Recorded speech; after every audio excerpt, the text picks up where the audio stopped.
Hello दोस्तों, आप सभी का स्वागत है आज की वीडियो में। आज की वीडियो में हम बात करेंगे बाल विकास यानी सीडीपी के बारे में। यहाँ से आप लोगों के 30 क्वेश्चंस सीडीपी के पोर्शन में आते हैं, बाकी आपके अन्य सब्जेक्ट में इसके क्वेश्चंस आते ही आते हैं। यानी आपके सीटेट में कुल 75 नंबर का बाल विकास आता है। तो आप लोग ध्यान से देखिएगा इस क्लास को, क्योंकि ये क्लास आप लोगों के लिए मोस्ट इम्पोर्टेंट होने वाली है।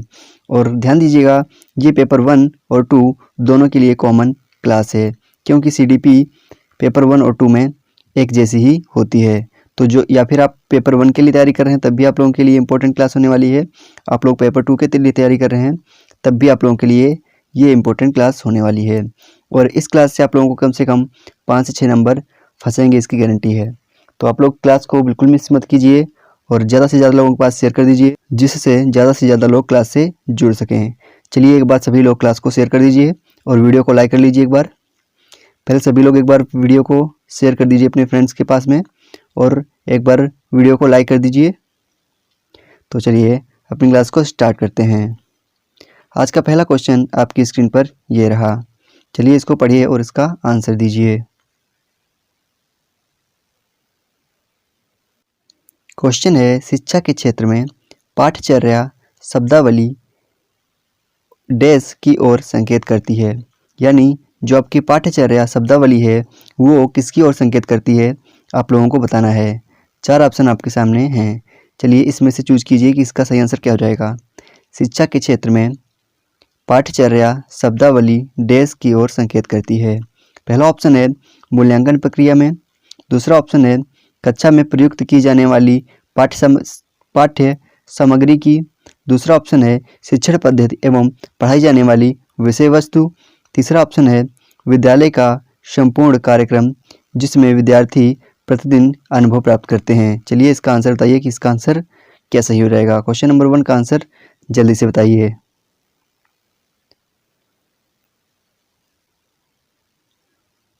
तो क्वेश्चन नंबर 1 का आंसर कैसे सही हो जाएगा? तो क्वेश्चन नंबर 1 का आंसर नंबर 4 बिल्कुल सही हो जाएगा। क्या विद्यालय का संपूर्ण कार्यक्रम जिसमें विद्यार्थी प्रतिदिन अनुभव प्राप्त करते हैं। बिल्कुल सही आंसर, इसका आंसर नंबर 4 हो जाएगा। चलिए देखते हैं क्वेश्चन नंबर 2। क्वेश्चन नंबर 2 आपकी स्क्रीन पर ये रहा। चलिए इसको पढ़िए। थोड़ा सा बड़ा क्वेश्चन है, हम आपको पढ़ने का पूरा टाइम देंगे। आप लोग इसको पढ़ लीजिए, फिर इसका आंसर दीजिए।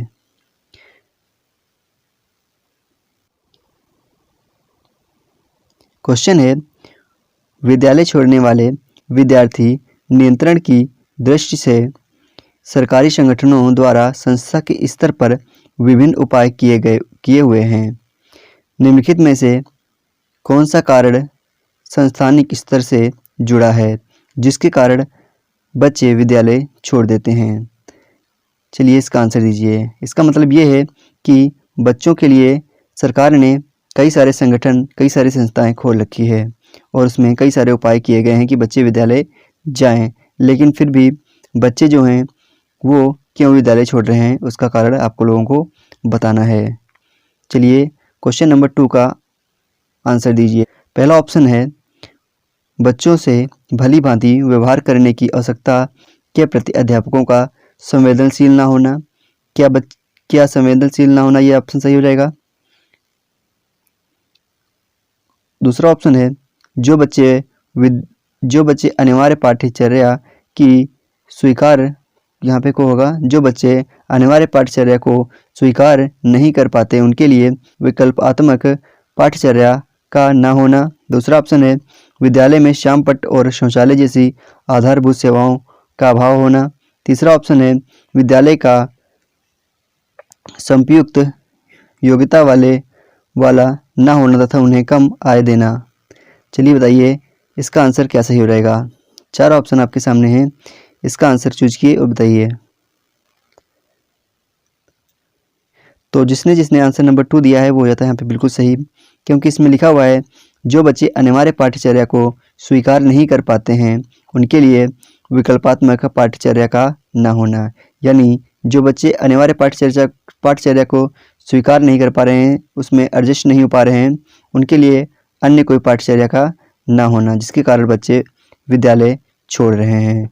इसका बिल्कुल सही आंसर होता है आंसर नंबर 2। तो जिसने आंसर नंबर 2 दिया था वो हो जाता है, उसका 1 नंबर हो जाता है यहाँ से पक्का। चलिए देखते हैं नेक्स्ट क्वेश्चन।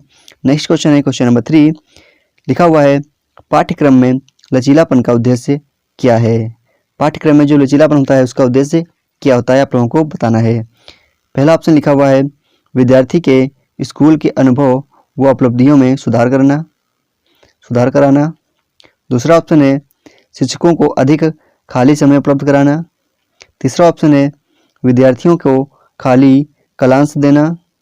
चौथा ऑप्शन है विद्यार्थियों को अपनी इच्छा अनुसार कक्षा में उपस्थिति या अनुपस्थिति होने का अवसर देना। चलिए बताइए इसका आंसर क्या सही रहेगा।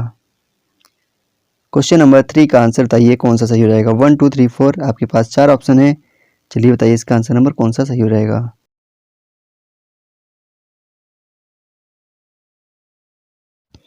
तो आप इसमें से नेगेटिव पॉइंट को ढूंढ के भी इसको काट सकते हैं। आप लोगों को क्या करना है, 4 ऑप्शन में से नेगेटिव ढूंढना है, किसमें नेगेटिव वर्ड दिया हुआ है। इसमें क्या लिखा हुआ है, उपस्थिति या अनुपस्थिति के अवसर देना बच्चे को, ये क्या हो गया, नेगेटिव हो गया, तो ये क्या हो गया, कट आपका। फिर तीसरा क्या है, विद्यार्थियों को खाली कालांश देना यानी खाली कक्षा देना, ये भी क्या हो गया, नेगेटिव हो गया। दूसरा क्या है, शिक्षकों को अधिक खाली समय उपलब्ध कराना, ये भी क्या हो गया, नेगेटिव हो गया, तो ये भी आपका कट हो गया। तो बच्चा कौन सा, पहला बच्चा कि विद्यार्थियों के स्कूल के अभाव व उपलब्धि में सुधार करना। सबसे इम्पोर्टेंट आपका यही है, सबसे चारों ऑप्शन में से सबसे अच्छा यही है, कौन सा, ऑप्शन नंबर 1। तो जिसने आंसर नंबर 1 दिया था उसका 1 नंबर यहाँ से पक्का हो जाता है। चलिए देखते हैं नेक्स्ट क्वेश्चन। क्वेश्चन नंबर 4 है, निम्नलिखित में से कौन सा सामाजिक विज्ञान के शिक्षा शास्त्र की भावना के विरुद्ध है। ऑप्शन 1 है विद्यार्थी के जीवन से संबंध बनाना। ऑप्शन 2 है महत्वपूर्ण परिणामों के साथ अनुभवों को शामिल करना। ऑप्शन 3 है विद्यार्थियों को यथासंभव परीक्षाओं में बैठाना। ऑप्शन 4 है वैसे अनुभवों की अभिकल्पना करना जो बच्चों में रुचि पैदा करते हैं।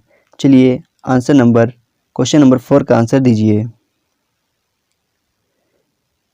क्वेश्चन को सही से पढ़िएगा तभी आप लोग इसको समझ पाएंगे। लिखा हुआ है निम्नलिखित में से कौन सा सामाजिक विज्ञान के शिक्षा शास्त्र की भावना के विरुद्ध है, यानी नेगेटिव पूछा गया है, याद रखिएगा। यहाँ पे विरुद्ध का मतलब क्या होता है, नेगेटिव यानी अगेंस्ट, कौन सा विरुद्ध है, देख लीजिएगा, नेगेटिव पूछा गया है, ठीक है।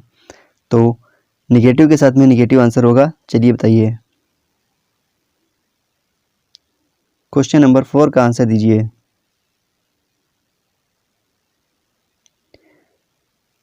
क्या लिखा हुआ है, विद्यार्थियों को यथासंभव परीक्षा में बैठाना, यानी आंसर नंबर 3 बिल्कुल नेगेटिव है। बच्चों को परीक्षा में बैठाने के लिए ही नहीं पढ़ाया जाता है, टेस्ट देने के लिए ही नहीं पढ़ाया जाता है, ठीक है। ये सामाजिक विज्ञान का बिल्कुल उद्देश्य नहीं है, ठीक है। उसको बाहरी दुनिया से जोड़ना ये सामाजिक विज्ञान का प्रमुख उद्देश्य होता है। बाकी जो आप लोगों के ऑप्शन दिए हुए हैं, विद्यार्थियों के जीवन से संबंध बनाना, बिल्कुल सही है, पॉजिटिव पॉइंट है। दूसरा है महत्वपूर्ण परिणामों के साथ अनुभवों को शामिल करना, बिल्कुल सही है, ये भी हो सकता है, होता है।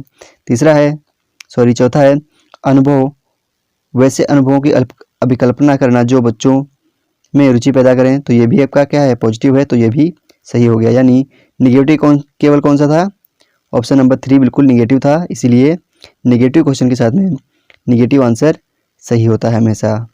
अगर आप लोगों ने हमारी टैग वर्ड वाली क्लास नहीं देखी है तो प्लेलिस्ट में जाकर टैग वर्ड वाली क्लास देख लीजिएगा और आप लोगों के अधिक से अधिक आंसर सही होने लगेंगे। यहाँ से टैग वर्ड वाली क्लास ऐसी है कि अगर आप लोगों ने पढ़ाई नहीं भी की है तब भी आप लोग वहाँ से आंसर सही कर पाएंगे, उसको आप लोग एक बार जरूर देखिएगा। 3 क्लासेस पढ़ी हुई हैं टैग वर्ड्स की, एक मैथ्स की हो गई, एक CDP की हो गई और एक आपकी हिंदी की हो गई। 3 क्लासेस पढ़ी हुई हैं यहाँ पे टैग वर्ड्स की। चलिए देखते हैं नेक्स्ट क्वेश्चन है क्वेश्चन नंबर 5। चलिए इसको पढ़िए और इसका आंसर दीजिए। लिखा हुआ है समाजीकरण के संदर्भ में विद्यालय के पास प्रायः एक प्रच्छन्न पाठ्यक्रम विद्यमान रहती है जिसमें क्या निहित है आप लोगों को बताना है। ऑप्शन 1 है परिवारों के माध्यम से विद्यार्थियों को समझौतापूर्ण प्रतिरोधात्मक समाजीकरण। दूसरा ऑप्शन है मूल्यों व अभिव्यक्तियों का शिक्षण एवं आकलन। तीसरा ऑप्शन है बालात्मक अधिगम चिंतन या समकक्षी साथी एवं अध्यापक की अनुकृति द्वारा विशेष रूप से अपनाया जाने वाला व्यवहार। तीसरा ऑप्शन है अंतःक्रिया व सामग्री द्वारा विद्यालयों में प्रस्तुत किया जाने वाला सामाजिक भूमिका से संबद्ध अनौपचारिक संगठन। चलिए इसको पढ़िए और इसका आंसर दीजिए। क्वेश्चन नंबर 5 को पढ़िए एक बार आराम से, फिर इसका आंसर दीजिए। इसका आंसर क्या सही रहेगा? जिसने 30 क्वेश्चन में से मिनिमम 20 से 25 क्वेश्चन सही कर लिए, समझ लीजिए उसकी तैयारी बहुत अच्छी है। जिसने 20 से 25 प्लस आंसर किए सही से, उसकी तैयारी बहुत अच्छी होगी। तो आप लोग बने रहिए हमारे साथ में। 30 क्वेश्चन कराएंगे और 1 नंबर के क्वेश्चन होंगे सारे। बहुत बढ़िया क्वेश्चन होने वाले हैं आज के। तो क्वेश्चन नंबर 5 का आंसर नंबर 4 जिसने लगाया है वो हो जाता है बिल्कुल सही। ठीक है, इसका आंसर नंबर 4 बिल्कुल सही है। चलिए देखते हैं नेक्स्ट क्वेश्चन। नेक्स्ट क्वेश्चन है आपका क्वेश्चन नंबर 6। लिखा हुआ है पाठ्यक्रम का नीचे ऊपर का दृष्टिकोण मॉडल वह है जहाँ पे, यानी पाठ्यक्रम का जो नीचे ऊपर का दृष्टिकोण मॉडल है वह क्या है? चलिए बताना है आपको। 4 ऑप्शन आपकी स्क्रीन पे दिख रहे हैं, इसको पढ़िए और बताइए।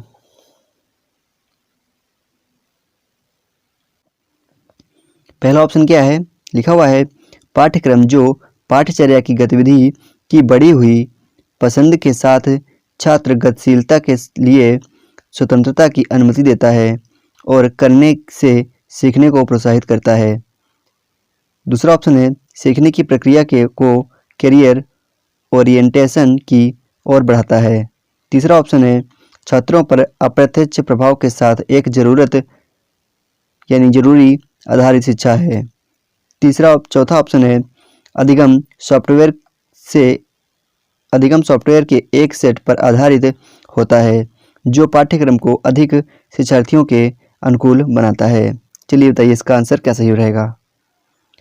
तो एक ट्रिक यहाँ पे और होती है, हालांकि हर जगह पे इसे लागू नहीं होती है, लेकिन मोस्ट ऑफ द टाइम यहाँ पे ये ट्रिक लागू होती है कि जहाँ पे आप लोगों को बड़ा आंसर, अगर आप लोगों को आंसर समझ में नहीं आ रहे हैं तो आप लोग सीटेड में जो बड़ा आंसर होगा अधिकतर वो सही हो जाता है। लेकिन यहाँ पे हम इसको समझाएंगे आप लोगों को कि ये क्यों सही हो गया। हालांकि हर जगह पे सही नहीं होता है, लेकिन फिर भी अगर आप लोगों को समझ में नहीं आ रहा है तो आप लोगों को के सामने जो सबसे बड़ा आंसर होगा वो सही हो जाएगा।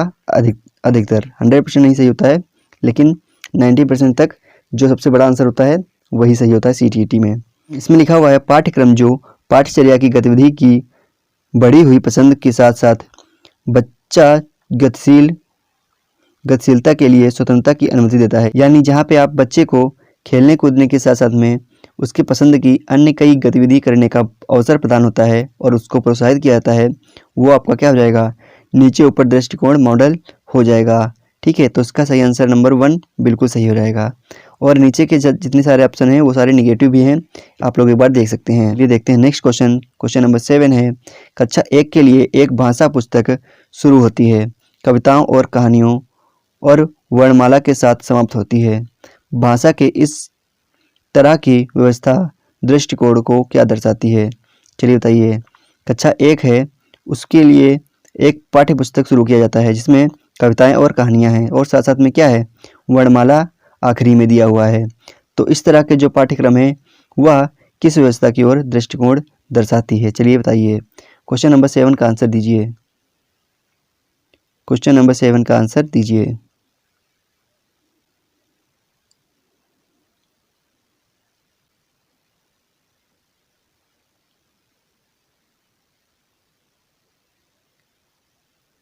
तो इसका आंसर नंबर 1 बिल्कुल सही हो जाएगा। क्या? ऊपर नीचे दृष्टिकोण। क्या? Top and down approach. ठीक है, पहले कविताएं कराना, उसके बाद में क्या? पहले कविताएं और कहानियां करवाना, उसके बाद में उसके वर्णमाला का ज्ञान देना। तो ये क्या हो जाएगा? टॉप एंड डाउन अप्रोच हो जाएगा। जहाँ पे पहले कविताएं करा दी गई हैं और जहाँ पे पहले कहानियां करवा दी गई हैं, उसके बाद में वर्णमाला का ज्ञान दिया जा रहा है, तो वो क्या हो जाता है? वो टॉप एंड डाउन अप्रोच हो जाता है, यानी जटिल से सामान्य की ओर अप्रोच हो जाता है। इसको जटिल से सामान्य की ओर भी बोल सकते हैं। क्यों? क्योंकि वर्णमाला का ज्ञान यहाँ पे बाद में करवाया जा रहा है और कहानियाँ और कविताओं का ज्ञान पहले से करवाया जा रहा है और उसको पहले पढ़ाया जा रहा है। तो ये क्या हो जाएगा? ऊपर नीचे दृष्टिकोण हो जाएगा। चलिए देखते हैं नेक्स्ट क्वेश्चन। क्वेश्चन नंबर 8 है पाठ्यचर्या विकास निम्नलिखित अनुक्रम का अनुसरण करता है। यानी पाठ्यचर्या विकास जो है वो किसका अनुसरण करता है, किन अनुक्रम का अनुसरण करता है, चलिए बताइए। आप लोगों को एक क्रम में लगाना है, इन लोगों जो ये ऑप्शन दिए हुए हैं इनको एक सीरीज में लगाना है। तो चलिए इसको सीरीज में लगा के बताइए कि इसका आंसर नंबर क्या सही हो जाएगा।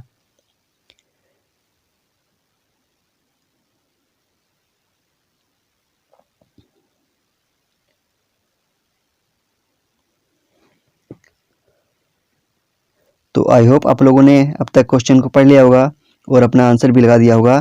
तो इसका आंसर क्या सही हो जाएगा? आंसर नंबर 2, पहले ज़रूरतों का आकलन होता है, फिर उनका गठन किया जाता है, फिर ग्रंथों का चयन होता है, उसके बाद में सीखने पर अनुभव बढ़ता है, फिर उसका मूल्यांकन किया जाता है। यानी आंसर नंबर 2 जो था वो आप लोगों का बिल्कुल सही हो जाता है यहाँ पे। ठीक है, चलिए देखते हैं नेक्स्ट क्वेश्चन। नेक्स्ट क्वेश्चन है क्वेश्चन नंबर 9। चलिए इसको पढ़िए और इसका आंसर दीजिए। लिखा हुआ है पाठ्यक्रम एक शैक्षिक कार्यक्रम है। क्या है? पाठ्यक्रम जो है एक शैक्षिक कार्यक्रम है जिसमें राज्य नहीं है। जिसमें क्या राज्य नहीं है, चलिए बताना है। लिखा हुआ है शैक्षिक उद्देश्यों को प्राप्त किया गया है या नहीं, इसका मूल्यांकन करने के साधन। दूसरा है सामग्री शिक्षण राजनीतियों और सीखने के अनुभवों को जो इस उद्देश्य को प्राप्त करने के लिए आवश्यक होगा वो, या फिर एक कार्यक्रम का शैक्षिक उद्देश्य, या फिर पाठों की संख्याओं के एक अवधि में पढ़ाया जाना। चलिए बताइए इसका आंसर नंबर कौन सा सही हो जाएगा। क्वेश्चन नंबर 9 का आंसर दीजिए। अगर आप सीटेट की तैयारी कर रहे हैं तो आप लोगों को ये सारे क्वेश्चंस आने ही जाने चाहिए। तो क्वेश्चन नंबर 9 का आंसर नंबर 4 जिसने लगाया है वह बिल्कुल सही हो जाता है।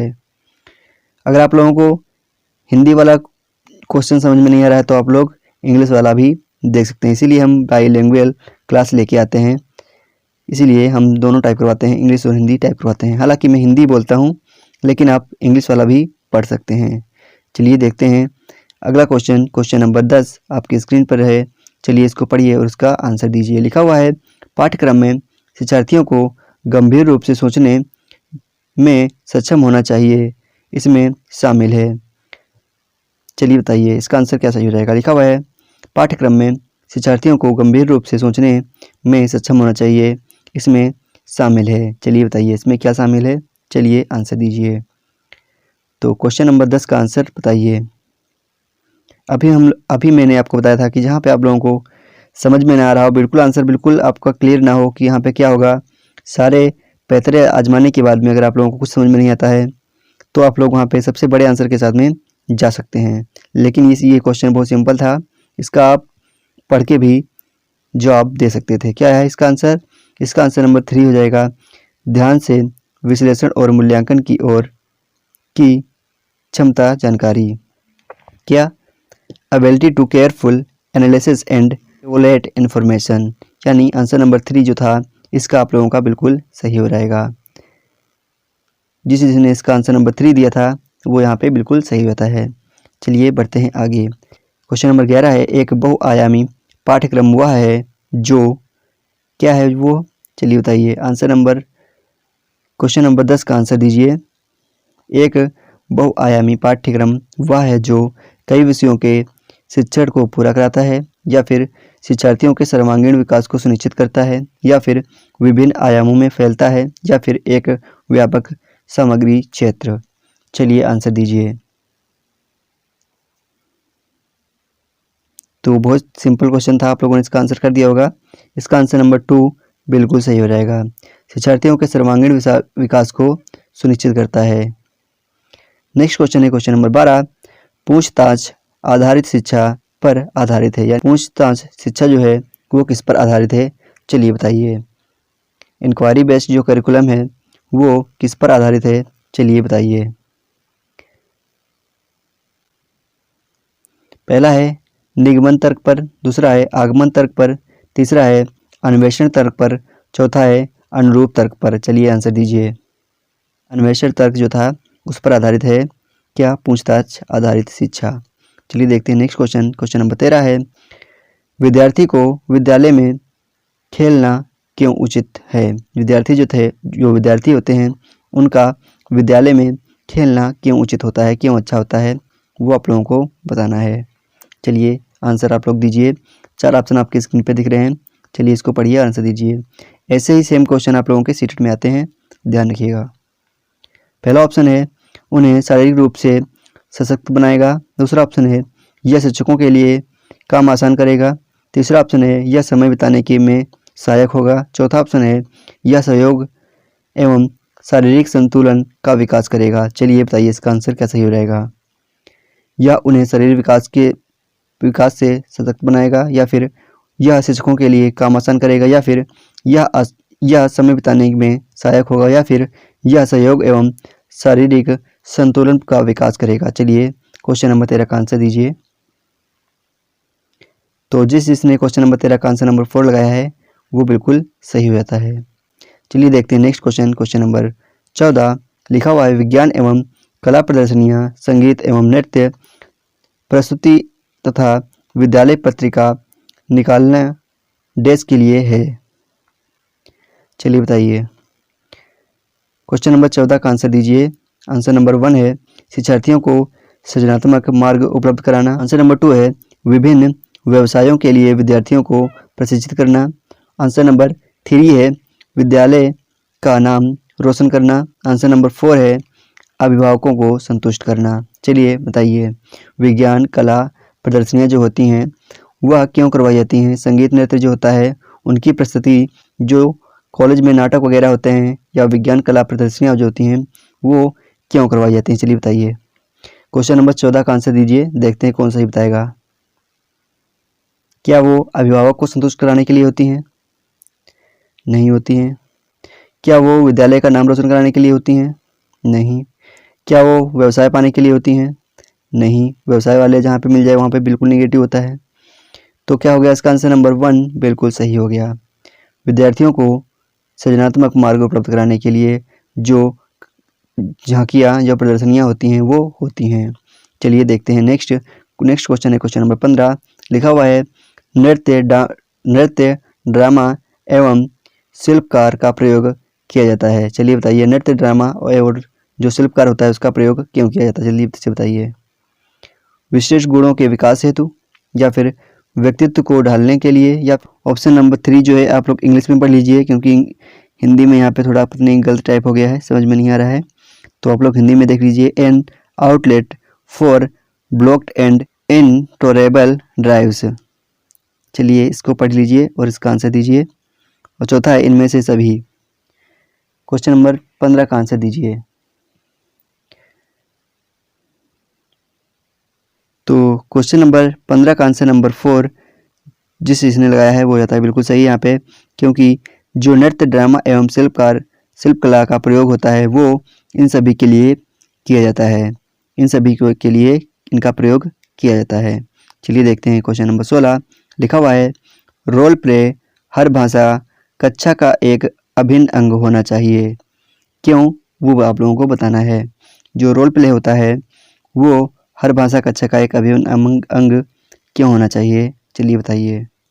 लिखा हुआ है यह एक प्रभावी कक्षा प्रबंधन तकनीकी है।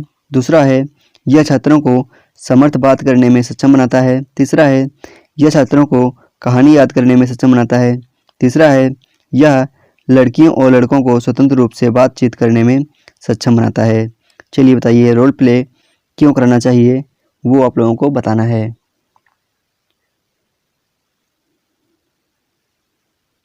तो जिसने इसका आंसर नंबर 2 लगाया है वो जाता है बिल्कुल सही, क्योंकि बाकी सारे इसमें निगेटिव से लग रहे हैं। आप लोग इसमें देख सकते हैं जहाँ पे तकनीकी वर्ड का इस्तेमाल कर दिया जाए, ठीक है, वो क्या हो जाता है, वो निगेटिव हो जाता है। हम लोगों ने टैग वर्ड वाली क्लास में देखा था, जहाँ पे तकनीकी वगैरह का बात कर दिया जाए वहाँ पे वो हो जाता है निगेटिव।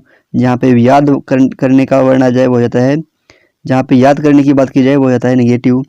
और ये तो बिल्कुल आप लोगों को देखने में ही निगेटिव लग रहा होगा कि लड़के और लड़कियों को स्वतंत्र रूप से बात करने में सक्षम बनाना, तो ये भी क्या हो गया, नेगेटिव हो गया। तो इसका बचा आंसर नंबर 2 जो इसका बिल्कुल सही होता है, यानी छात्रों को सार्थक बात करने में सक्षम बनाता है।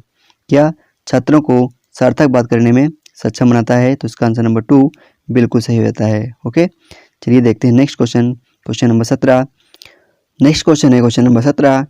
लिखा हुआ है, अपने विद्यार्थियों को समझने के लिए शिक्षक में अच्छी जानकारी होनी चाहिए।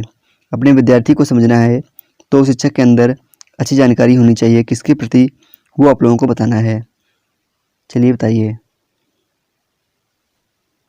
क्या उसके अंदर बाल मनोविज्ञान की जानकारी होनी चाहिए? आंसर नंबर 1 क्या सही हो गया? क्या आंसर नंबर 1 सही है? बच्चों को समझने की प्रवृत्ति होनी चाहिए, ये भी सही हो गया, ये भी सही हो गया, यानी विषय वस्तु की समझ भी होनी चाहिए। तो इनमें से सारे ऑप्शन सही हो रहेंगे। क्यों? क्योंकि जो एक टीचर होता है उसके लिए सारी चीज़ें इंपॉर्टेंट होती हैं। क्यों? यहाँ पे शिक्षक की बात की गई, ना कि बालक की बात की गई, ना कि विद्यार्थी की बात की गई है। विद्यार्थियों को समझने के लिए शिक्षक में जानकारी किस चीज़ की होनी चाहिए, यहाँ पे उसकी बात की गई है। तो बाल मनोविज्ञान की भी जानकारी होनी चाहिए, बच्चों को समझने की जो एक एबिलिटी होती है वो भी होनी चाहिए, और विषय वस्तु की भी जानकारी उसके पास होनी चाहिए। यानी इसके तीनों आंसर जो हो जाते हैं बिल्कुल सही होते हैं। तो इसका आंसर नंबर डी जो है वो हो जाता है बिल्कुल सही इनमें से सभी। तो जिसने इसका आंसर नंबर डी लगाया है वो यहाँ पे बिल्कुल सही होता है। नेक्स्ट क्वेश्चन है क्वेश्चन नंबर 18। लिखा हुआ है, शिक्षण का सत्तावादी स्तर है। तो आप लोगों को बताना है शिक्षण का सत्तावादी स्तर कौन सा होता है। क्या वह शिक्षक केंद्रित होता है, क्या वह छात्र केंद्रित होता है, क्या वह प्रधानाध्यापक केंद्रित होता है, क्या वह अनुभव केंद्रित होता है। चलिए 4 ऑप्शन में से इसका आंसर दीजिए जल्दी से। तो जिसने इसका आंसर नंबर 2 किया है वो भैया यहाँ पे हो जाता है बिल्कुल गलत। क्यों? क्योंकि यहाँ पे बात की गई है शिक्षण की, शिक्षण का जो सत्तावादी स्तर होता है उसकी बात की गई है, ना कि यहाँ पे बालक की बात की गई है। तो यहाँ पे क्या हो जाएगा, यहाँ पे हो जाएगा आंसर नंबर 1 यानी टीचर सेंटर्ड, यानी शिक्षक केंद्रित होता है। जो शिक्षण होता है वह शिक्षक केंद्रित होता है, ना कि छात्र केंद्रित होता है। याद रखिएगा हमेशा, यहाँ पे शिक्षण की बात की गई है, यहाँ पे टीचिंग की बात की गई है। तो टीचिंग किसके केंद्रित होगी, वह शिक्षक केंद्रित ही होगी, ठीक है, ना कि बाल केंद्रित होगी। चलिए आगे देखते हैं। हालांकि आप लोग यहाँ पे कन्फ्यूज जरूर हुए होंगे कि इसका आंसर नंबर 2 ही होगा, लेकिन इसका आंसर नंबर 1 बिल्कुल सही होगा, ठीक है, क्योंकि यहाँ पे जो है शिक्षण का सत्तावादी स्तर पूछा गया था, उसके हिसाब से आंसर नंबर 1 बिल्कुल सही है। नेक्स्ट क्वेश्चन है क्वेश्चन नंबर 19। लिखा हुआ है, शिक्षण अधिगम प्रक्रिया में व्यक्तिगत रूप से ध्यान देना महत्वपूर्ण है। क्यों? चलिए बताना है आप लोगों को। चलिए इसका आंसर दीजिए।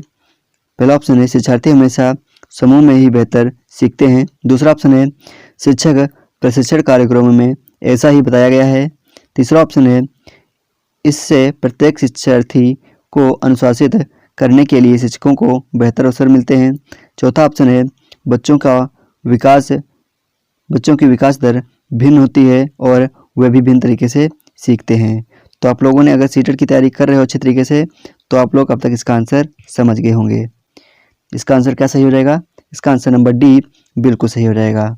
बाकी सारे कैसे लग रहे हैं हमको, निगेटिव लग रहे हैं, इसीलिए इसका आंसर नंबर डी जिस इसने लगाया है वो हो जाता है यहाँ पे बिल्कुल सही, ठीक है। यहाँ पे केवल लिखा हुआ है, क्या लिखा हुआ है यहाँ पे? लिखा हुआ है शिक्षार्थी हमेशा समूह में ही सीखते हैं। यहाँ पे हमेशा की बात कर दी गई ना, यहाँ पे हमेशा केवल भी ही उनकी बात हो जाएगा, वहाँ पे क्या हो जाएगा, निगेटिव हो जाएगा। लिखा दूसरा ऑप्शन है, शिक्षक प्रशिक्षण कार्यक्रम में ऐसा ही बताया गया है, तो ये भी क्या हो जाता है, ये भी निगेटिव हो जाता है, ठीक है। तीसरा का ऑप्शन क्या है, इससे प्रत्येक शिक्षार्थी को अनुशासन की जहाँ पे बात की जाएगी वो भी निगेटिव हो जाएगा। तो इसका आंसर नंबर 4 जिस इसने लगाया था वो जाता है बिल्कुल यहाँ पे सही। चलिए देखते हैं next question, question number 20। Question number 20 क्या है, चलिए पढ़िए। लिखा हुआ है, एक शिक्षिका अपने आप से कभी भी प्रश्नों के उत्तर नहीं देती है। यानी एक टीचर है जो अपने आप से किसी भी प्रश्न के उत्तर नहीं देती है। कैसे देती है, चलिए देखते हैं। लिखा हुआ है, वह अपने विद्यार्थियों को उत्तर देने के लिए समूह चर्चाएं और सहयोगात्मक अधिगम अपनाने के लिए प्रोत्साहित करती है। यह उपागम डैश के सिद्धांत पर आधारित है। यह जो उपागम है वह किसके सिद्धांत पर आधारित है, चलिए बताइए। पहला ऑप्शन है, अनुदेशात्मक सामग्री के उचित संगठन पर आधारित है। दूसरा ऑप्शन है, अच्छा उदाहरण प्रस्तुत करना और भूमिका प्रतिरूप बनाना। तीसरा ऑप्शन है, सीखने की तत्परता। चौथा ऑप्शन है, सक्रिय भागीदारिता। चलिए बताइए। जो समूह में चर्चा और सहयोगात्मक कार्य करवाए जाते हैं वो किस पर आधारित होते हैं, चलिए बताइए। क्वेश्चन नंबर 20 का आंसर नंबर 4 जिस ऋषि ने लगाया है वो जाता है बिल्कुल सही। क्यों? क्योंकि जब समूह में चर्चा होगी और समूह में बच्चे सीखेंगे तो उसमें क्या होगी, सक्रिय भागीदारी होगी, सारे बच्चे सक्रिय रूप से उसमें शामिल होंगे। नेक्स्ट क्वेश्चन है क्वेश्चन नंबर 21। शिक्षार्थी व्यक्तिगत भिन्नता प्रदर्शित करते हैं, अतः शिक्षक को क्या करना चाहिए उसके बारे में लिखा हुआ है। सीखने के विविध अनुभवों को उपलब्ध कराना चाहिए, या फिर कठोर अनुशासन सुनिश्चित करना चाहिए, या फिर परीक्षाओं की संख्या बढ़ा देनी चाहिए, या फिर अधिगम की एक समान गति पर बल देना चाहिए। चलिए बताइए इसमें से कौन सा आंसर इसका बिल्कुल सही हो जाएगा। तो इसका आंसर नंबर 1 जिस इसने लगाया है वो हो जाता है बिल्कुल सही। क्योंकि जो बच्चे होते हैं वो सारे अलग अलग होते हैं, वो सारे भिन्न होते हैं, तो भिन्न बच्चों के लिए विभिन्न अनुभवों को उपलब्ध कराना बिल्कुल सही हो जाएगा। चलिए देखते हैं नेक्स्ट क्वेश्चन। क्वेश्चन नंबर 22 लिखा हुआ है, शिक्षण से अधिगम पर बल देने वाला परिवर्तन हो सकता है। यानी जो शिक्षण होता है उससे अधिगम पर बल कैसे दिया जा सकता है उसके बारे में बताना है। पहला है बाल केंद्रित शिक्षा पद्धति अपनाकर, दूसरा है रटने को प्रोत्साहित करके, तीसरा है अग्र शिक्षण की तकनीकी अपनाकर, चौथा है परीक्षा परिणामों पर केंद्रित होकर। चलिए क्वेश्चन नंबर 22 का आंसर दीजिए। चौथा ऑप्शन कट गया क्योंकि यह परीक्षा पर केंद्रित था। दूसरा ऑप्शन कट गया क्योंकि अग्र शिक्षण की तकनीकी, ऐसी हमने कोई बात ही नहीं की है। दूसरा ऑप्शन कट गया क्योंकि यहाँ पे रटने की बात की जा रही है, यहाँ पे रटने की बात की जाएगी, वो क्या हो जाएगा, बिल्कुल निगेटिव हो जाएगा। रटने याद करने की कंठस्थ करने की बात होगी यहाँ पे, वो हो जाएगा बिल्कुल निगेटिव, तो ये भी कट गया। तो आप लोगों के पास क्या बचा, ऑप्शन नंबर 1 बाल केंद्रित शिक्षा पद्धति अपनाकर शिक्षण अधिगम पर बल देना चाहिए। चलिए देखते हैं नेक्स्ट क्वेश्चन। क्वेश्चन नंबर 23 लिखा हुआ है, बच्चों के विकास के सिद्धांत को समझना शिक्षक की सहायता करता है। यानी बच्चों के जो विकास होते हैं उसको सीखना शिक्षक को कैसे सहायता करते हैं वो आप लोगों को बताना है। 4 ऑप्शन आपकी स्क्रीन पे हैं, चलिए इनको पढ़िए और इसका आंसर दीजिए। तो इसका आंसर नंबर जिस इसने 3 लगाया है वो हो जाता है बिल्कुल सही। शिक्षार्थियों की भिन्न अधिगम शैलियों को प्रभावी रूप से संबोधित करने में, क्या शिक्षार्थियों की भिन्न अधिगम शैलियों को प्रभावी रूप से संबोधित करने में क्या होता है, सहायक होता है। क्या बच्चों के विकास के सिद्धांत को समझने में शिक्षक जो होता है वो सहायक होता है। नेक्स्ट क्वेश्चन देखते हैं। क्वेश्चन नंबर 14 लिखा हुआ है, इरफान खिलौने को तोड़ता है और उसके पुर्जे को देखने के लिए उन्हें अलग अलग कर देता है, आप क्या करेंगे। यानी इरफान जो है वो खिलौने को क्या कर देता है, तोड़ डालता है और फिर उसके पुर्जे को देखता है, तो आप क्या करेंगे वो आपको बताना है।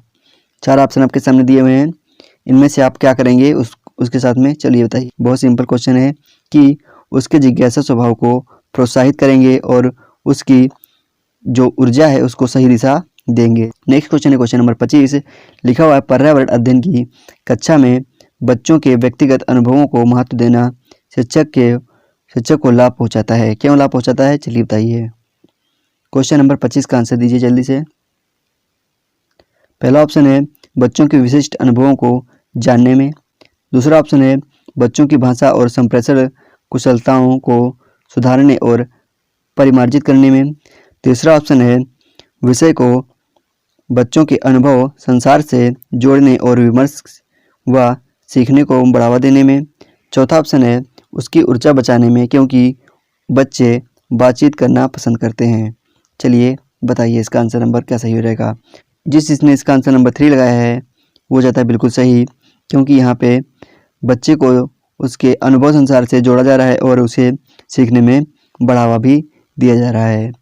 देखते हैं नेक्स्ट क्वेश्चन। क्वेश्चन नंबर 26 लिखा हुआ है, एक बाल केंद्रित शिक्षा में बच्चे सामान्यतया सीखते हैं, कैसे सीखते हैं वो आप लोगों को बताना है।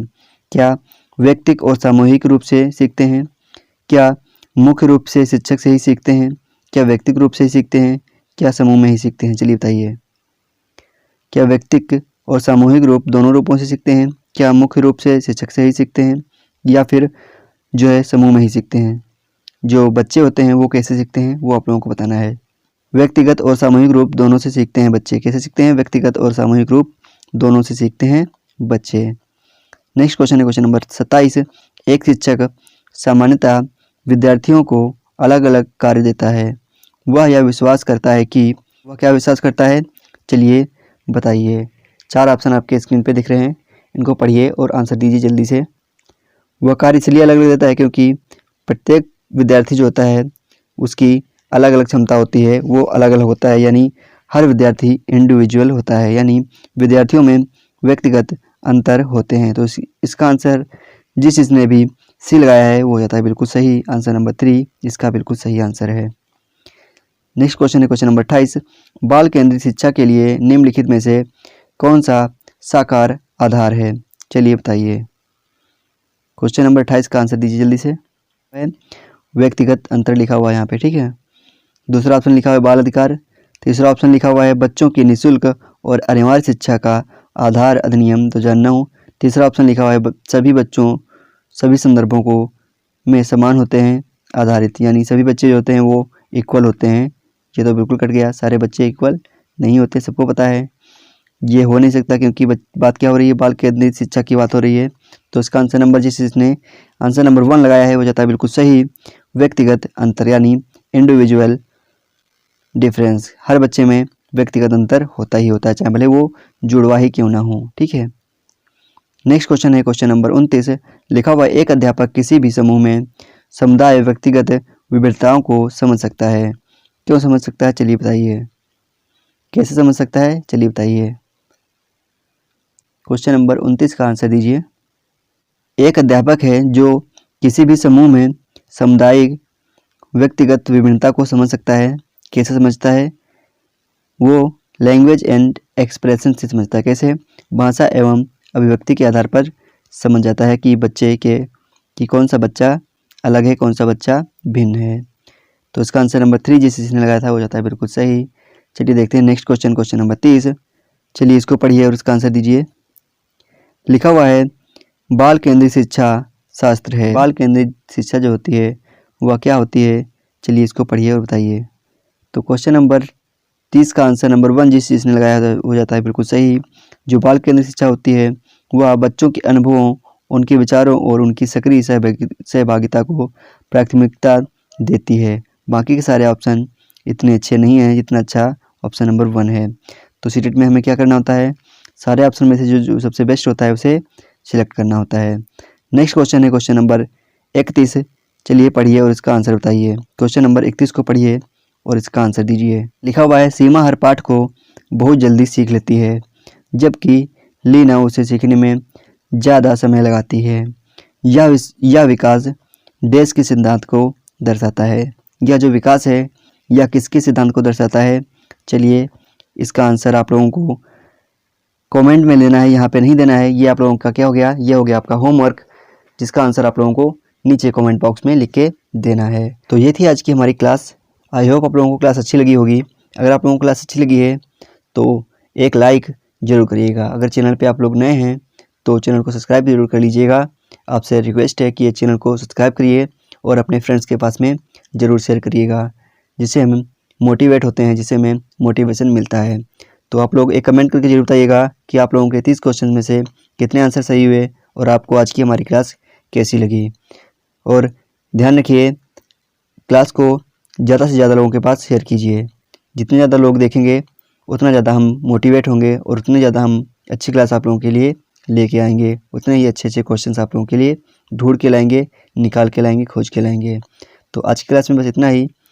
अगर हाँ और एक चीज़, हाँ अगर आप लोगों ने अभी तक हमारे टेलीग्राम चैनल को ज्वाइन नहीं किया है तो नीचे डिस्क्रिप्शन बॉक्स में लिंक दिया हुआ है, जहाँ पे जाकर आप लोग लिंक पे क्लिक करेंगे तो आप लोग डायरेक्ट हमारे टेलीग्राम चैनल में ज्वाइन हो जाएंगे।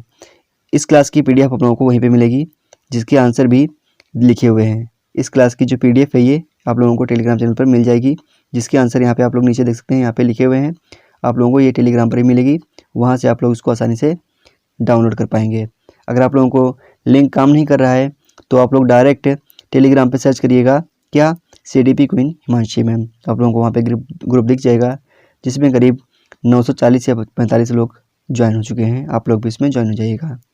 तो चलिए आप लोगों से नेक्स्ट वीडियो में मुलाकात होगी, तब तक के लिए जय हिंद, जय भारत।